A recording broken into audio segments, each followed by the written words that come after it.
What is going on, everybody? Shwazy here, and in today's video we're going to be discussing 8 things that I love and 5 things that I don't on the 2022 Chevy Equinox RS.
Okay, so I have had this car for a few days now. I've put just over about 300 miles on it, and I have a pretty good idea on how it drives and what features it comes with.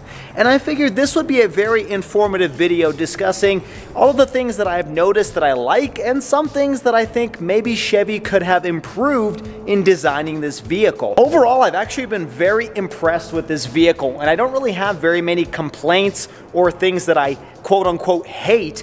But there are some things that maybe could have been done a little bit better. Now, a lot of people get very upset at me when I talk about the things that I quote-unquote hate about the vehicles that I drive. But I do this for a reason, and it's not just to trigger you, I promise. The reason I do this is because I feel like these videos are very informative for potential future car buyers to consider before pulling the trigger and spending $26,000 upwards of $40,000 buying a vehicle, when maybe some of the things that I point out are things you really can't get over. And the same goes for the things that I love about this vehicle. I think if you really like the things that I discuss or the things that I have noticed, then it may be worth looking past some of the things that are not so great about it, because the pros outweigh the cons. Now, if you guys are looking for a comprehensive full car review of this vehicle, I did make that video, and I'm gonna throw it up on the screen right now so you guys can check it out after you finish watching this video.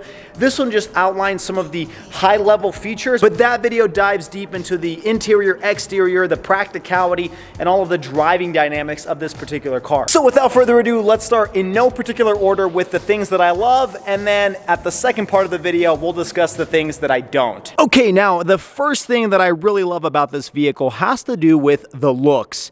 Now, unfortunately, the video and photos do not do this vehicle justice. It looks kind of just like a regular run-in-the-mill crossover, but in person, if you had a chance to see one of these, they look a lot better than in photos and videos, especially when you get this facelifted version with the LED headlights and the daytime running lights located up here. And this particular trim level in the RS looks even better, even though it is kind of filthy today because there was a big rainstorm yesterday. But you've got this black chrome accent, the black Chevy badge, the RS, and then I really love how it wraps around, and you've got the black Equinox with these Android gray 19-inch wheels, and then coming out to the back, you again have the RS badging, the blacked out Equinox and all-wheel drive, and the Chevy badge as well. And I really like this particular color. This iron gray metallic color looks really nice, and even though I'm not a fan of super dark colors because not only do they scratch easily, but they get dirty very easily, this one is worth it because the exterior gives off somewhat of a Cadillac-like vibe to it, especially from the front end. And that's something I pointed out in my car review, but it really does look a little bit more premium than just your entry-level crossover. And, you know, looks are subjective, but arguably, I would say this is one of the best looking of all of its competitors. Personally, I really like the Mazda CX-5, but I think this one is right up there with just as good as that vehicle. And the same goes for the interior, although maybe not as nice looking as the exterior. The interior is still a very, very beautiful, nice, comforting place to be, and they use really nice materials throughout the cabin. So you've got soft touch over here, even though it's like a cloth-like material. At least you can rest your elbow over here and not get tired, because this is hard plastic, but at least up here it is soft touch.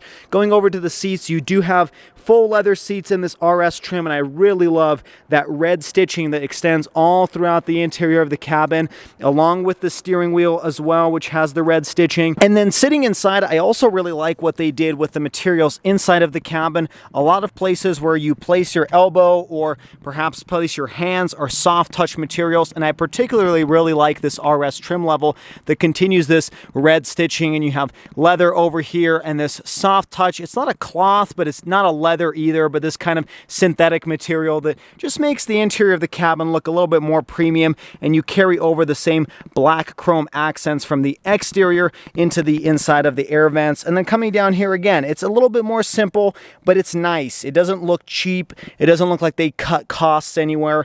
You've got the RS trim over here as well with the red stitching, and overall just a really nice interior cabin, and it fits well with the exterior styling of this RS trim Equinox. Now, staying inside the motif of the interior, I want to mention this screen being the second thing I really love about this Equinox. I gotta say, even though it's only an 8-inch screen, which seems a little bit small here in 2022, it's pretty much in line with its competitors, so I can't say that Chevy did a bad job at this. I mean, the RAV4 is 9 inches, and then the CR-V I think is 7 inches, so this is pretty much right in between, and overall really not a bad screen. But the one thing I specifically want to point out is how intuitive and responsive this center display is. You've got swipe options just like you would in any other smartphone. It's very quick to respond to different button taps. You've got tons of different audio options, from Bluetooth, AM, FM, Sirius XM, all the way to wireless and wired Apple CarPlay and Android Auto. And furthermore, I really like how high def this display is.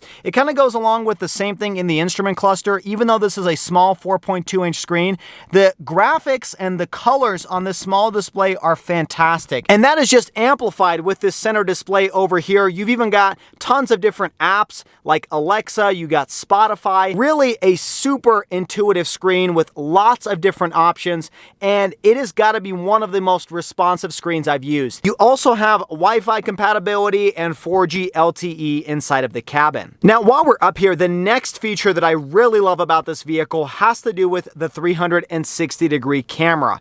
This has got to be one of the best in the industry, because you've got so many different angles and options, and you can select them all through just this bottom section of the screen. So, for example, you can do a front view and a back view with the guidelines. You can also do a zoom in feature of just the back or just the front from the bird's eye view angle. So not just from where the actual camera is located, but as if a drone is actually flying above you and showing you that angle. You've got the left and right side with just great clarity and great definition over here.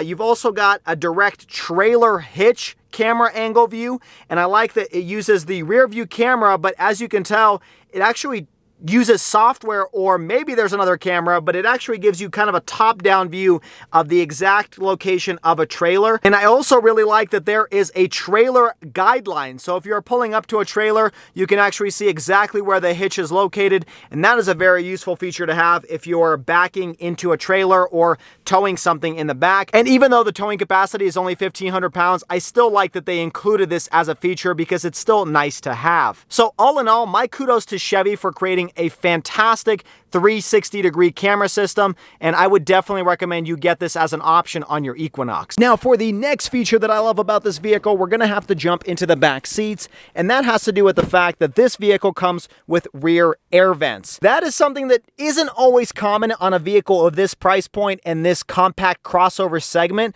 and I'm really glad that Chevy included these in the back of the vehicle.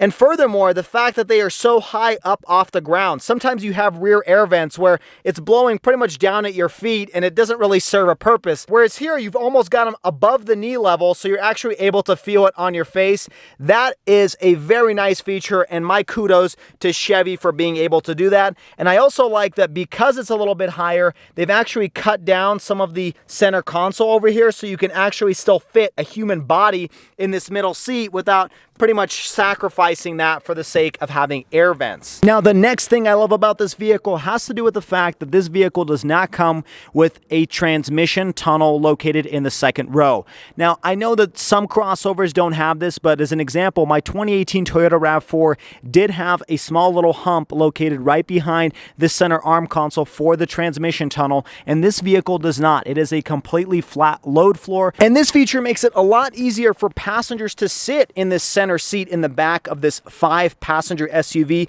and not have to split your feet between the left and the right side and kind of invade into your passengers. So I can actually truly see 5 people fit in the back of this vehicle comfortably, and I've actually had firsthand experience where I had 3 full-grown adults sitting back here not really complaining because there's enough legroom to fit 3 people back here. Now, the next feature I really love about this vehicle is that it does have an adjustable lift gate. And not only that, but this lift gate adjustment is actually located in the front row seat. And that is a little different than some other crossovers where you actually have to adjust the lift gate on the actual lift gate itself, which kind of defeats the purpose, because if you're parking in an area with a low ceiling, it's nice to have that functionality in the front row so you know you can set it to either 3/4 or turn it off completely so that you don't damage the lift gate when you're parked in a low ceiling area. Now, the next thing I love about this vehicle is how smooth the auto start stop feature is on this car. This has got to be one of the quietest start stop features I've ever experienced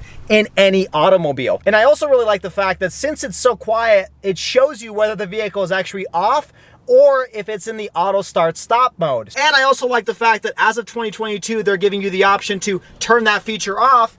And as you can tell, the vehicle turned back on, but you probably couldn't tell on camera because it's such a quiet system. Chevy did a fantastic job, and it's gotta be one of the quietest in the industry. Now, the next thing I really love about this vehicle is its ride quality.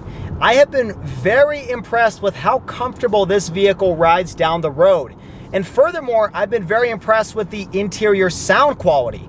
This is a very, very quiet cabin, and I gotta say, this car is perfect for road trips or daily driving. Now, like I may have mentioned earlier, I used to own a 2018 RAV4, and that vehicle was not rough by any means, but in comparison with this vehicle, that car rode a lot rougher. I gotta say, I think the ride quality of this vehicle is more comparable to a luxury crossover than an entry-level crossover. It just soaks up bumps very well and does a great job driving down the road. Okay, now for the part of the video where I'm going to get roasted in the comments, and that's 5 things that I don't necessarily like about this vehicle. It's really just constructive criticism. It's not me dissuading you from buying this car, but things you should consider. So in no particular order, the first thing that I think Chevy should have done a little bit better is improving the headrest. Now, this vehicle is brand new. It has less than 2,000 miles, but this headrest is extremely hard. I equated this to plywood in my car review, and I really think it's accurate. Now, the headrest actually looks really nice. It's got red stitching. It is adjustable, but the firmness itself is a little bit too firm for my liking. Now, I personally don't really lean back on the headrest that much, so it's not really that noticeable. So it depends on how you drive. But if you are planning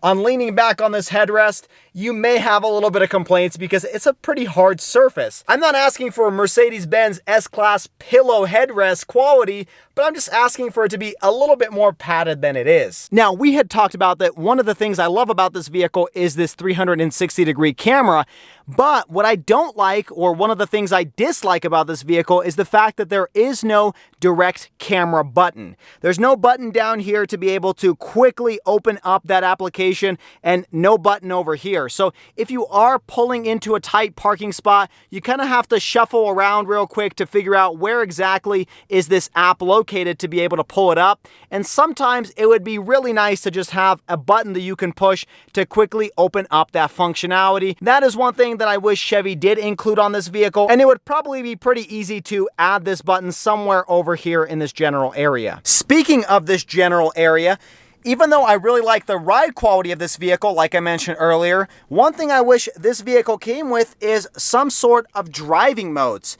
Now, I know most cars, even my 2018 Toyota RAV4, had several different driving modes from eco to normal to sport. Unfortunately, this vehicle does not have any other functionality. The only thing you really can do is put it into the L mode where you can actually manually shift this vehicle, but it's not necessarily a sport mode per se. It just kind of gives you added functionality of the automatic transmission. I wish there was a sport mode button or an eco mode button, because even though they don't make a huge difference, I did notice a difference in my RAV4. The sport button made the throttle a little bit more active. It kept the RPM in the optimal range to have the most amount of horsepower and torque, and I was able to accelerate and pass people better on the freeway in sport mode than in regular mode. Opposite of that, eco mode also made a difference, where I was able to achieve over 30 plus miles per gallon in eco mode on a road trip by just pushing a button in the center console. So I do wish that Chevy included some form of a sport or eco or even an off-road mode, especially considering this is the Rally Sport or RS edition. So it's supposed to be a little sportier looking, and I just wish it would behave a little bit sportier with having some of that additional functionality. Now, for the next thing that I hate about this vehicle, I'm going to try to show you on video, but it's sometimes hard to replicate this kind of stuff through a video because you're not actually sitting in the environment. What I mean by this is this vehicle comes with the premium 7-speaker Bose audio system, and overall it's a very nice system. I am not knocking Bose or its sound quality, but I wish the speakers were positioned a little bit differently than they are. Now, I am not an audiophile, but I noticed this from the very beginning sitting in this car and listening to the radio.